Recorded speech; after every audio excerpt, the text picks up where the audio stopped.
Think your resume is recruiter ready? Think again. If your resume isn't optimized for ATS systems, it could be getting rejected before a human ever sees it. So here's the deal. AI and applicant tracking systems are getting smarter. But if your formatting is off or you're missing the right keywords, your application might never make it past the first gate. In this episode, I'll show you how to craft an ATS-friendly resume that not only passes the ATS, but actually impresses real recruiters and hiring managers. You'll get a proven checklist, a side-by-side example of a winning resume versus one that fails, and of course, the top mistakes to avoid so your resume stands out for the right reasons. And to make things even easier, be sure to grab my ultimate ATS-friendly resume pack.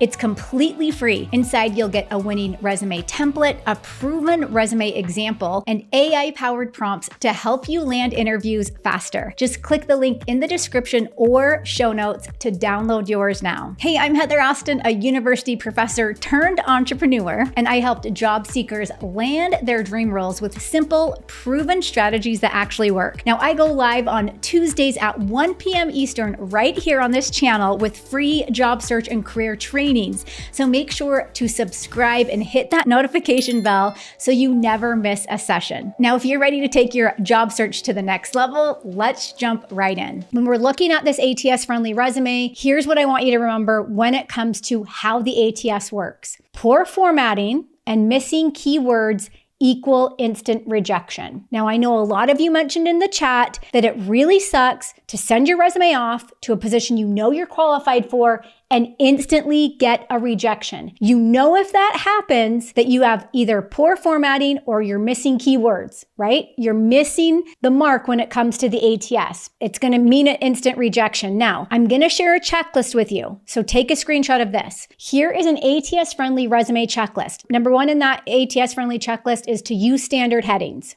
Right? We don't want to use like weird words. We're just using experience, education, skills, etc. That's it. Keep it super simple. You want to make sure you match the job description keywords naturally. Notice I say naturally, right? Now I'm going to share with you how to use AI in just a second, but that's where we want it to sound like we wrote this resume. We want it to sound like it's coming from us, right? But we need to make sure we are matching the job description and the keywords naturally. We're also using a simple single column format. Now, if you think back to Kelly's story that she mentioned, she was a graphic designer. So she thought, oh my gosh, I need to create a graphic design resume, which in a lot of cases, she might need that, right? However, she realized that her graphic design resume was not getting past the applicant tracking systems because of all the crazy formatting, and ATS can't read that, right? We also want to make sure we're using a professional font. I've told you guys this before. We put all of our templates in Cambria. You can use something totally different. You could use Calibri. You could use Times and Arial. Those are a little bit overused,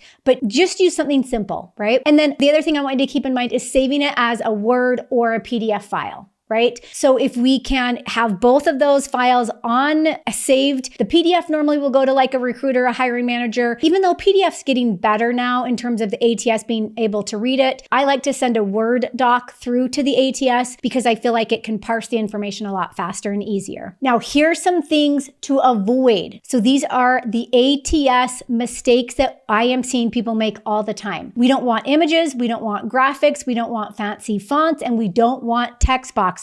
None of that on the resume. We don't want irrelevant or overly creative job titles. And we also don't want long paragraphs without bullet points. So again, these are ATS mistakes that we need to avoid when it comes to creating that ATS-friendly resume. Let me show you guys an example really quickly of a resume that's really great, which by the way, this resume on the left is our free resume template that we offer. This resume on the right, guess what? I got that from Canva. I just pulled it right off of Canva because if you go to Canva and you search resume, there's like hundreds of these resume templates. What is the problem with Olivia Wilson's resume that we can see? Type into the chat what you guys see is the problem. Now, I don't mean to pick on Olivia Wilson.